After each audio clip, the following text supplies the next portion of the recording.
नमस्कार मित्रों, स्वागत है तुम लोग का एक नए वीडियो में।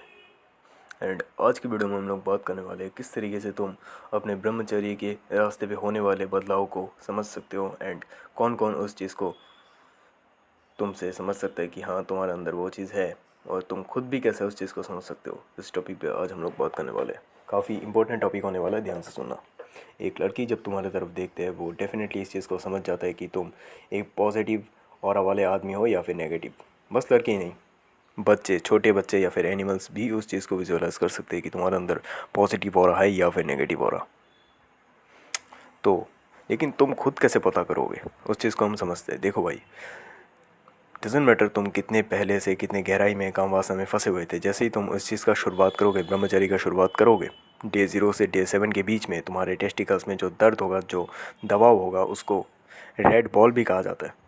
क्योंकि उस टाइम पे तुम्हारे टेस्टिकल्स वापस से सीमेन स्टोर करने लगेगा, तुम्हारी बॉडी में चेंजेस आएंगे। और तुम्हें ज़्यादातर लोग वही पे हार जाते हैं। उन्हें लगता है कि यार क्या हो रहा है, मेरे फलाना ढिमकाना, इससे ज़्यादा मैं मास्टरबेट कर लूँ, ख़त्म बात।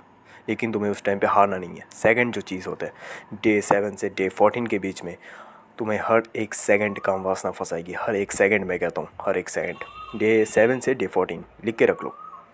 तुम्हें लगेगा कि यार अब तो नहीं, और आप मतलब हर एक सेकंड में कह रहा हूँ ना, तुम्हें फंसाने की कोशिश करेंगे। लेकिन तुम्हें उस टाइम पे फंसना नहीं है मेरे भाई। तुम्हें जो है उस टाइम पे अपने आप को स्ट्रगल करके रखना है, अपने आप को धैर्य दिलाना है कि नहीं भाई, मुझे कुछ भी हो जाए, मुझे अपने हाथ से गलत काम नहीं करना। फिर आता है जो थर्ड थिंग, वो है तुम्हें जब तुम डे 14 को कवर कर लोगे, पार हो जाओगे डे 14 के बाद, तब तुम्हें मिलने लगेगा अटेंशन। खास करके फीमेल अटेंशन। हो सकता है तुम्हारा एक्स तुम्हारी ज़िंदगी में वापस आ जाए। हो सकता है कुछ दोस्त जो तुम्हें लाचार या फिर तुम्हें नालायक समझ के छोड़ दिए हो, वो तुम्हारे मतलब सर्कल में वापस ऐड होना चाहे। आई डोंट नो, मैं नहीं कह रहा हूँ कि वो ही आएंगे। बहुत सारे लोग तुम्हारे साथ जुड़ेंगे, बहुत लड़की तुम्हें अटेंशन देगा। लेकिन तुम्हें उस टाइम पे उसके तरफ अटेंशन ना देते हुए अपने टारगेट पे, अपने लक्ष्य पे अटेंशन देना है कि नहीं, मुझे जो है 15 या फिर 16 दिन हो गया, अब अटेंशन मिल रहा है, मुझे हार नहीं मानना, मुझे उस डगर पे पहुंचना है जहाँ पे मेरा मंजिल है।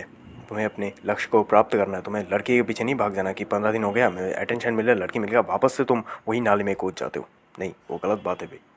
तुम्हें उस टाइम पे ध्यान रखना है। जो फोर्थ चीज़ होने वाला है वो है कि जब भी तुम एक महीना पार हो जाओगे, मतलब मान लो तुम्हें 15 डेज़ 20 डेज़ कर लिया, 30 डेज़ हो गया तुम्हारा, तब जो तुम्हारे मतलब रात को जब तुम सोने जाओगे, तुम्हारे जो सपने हैं उसमें गंदे गंदे सपने आएंगे।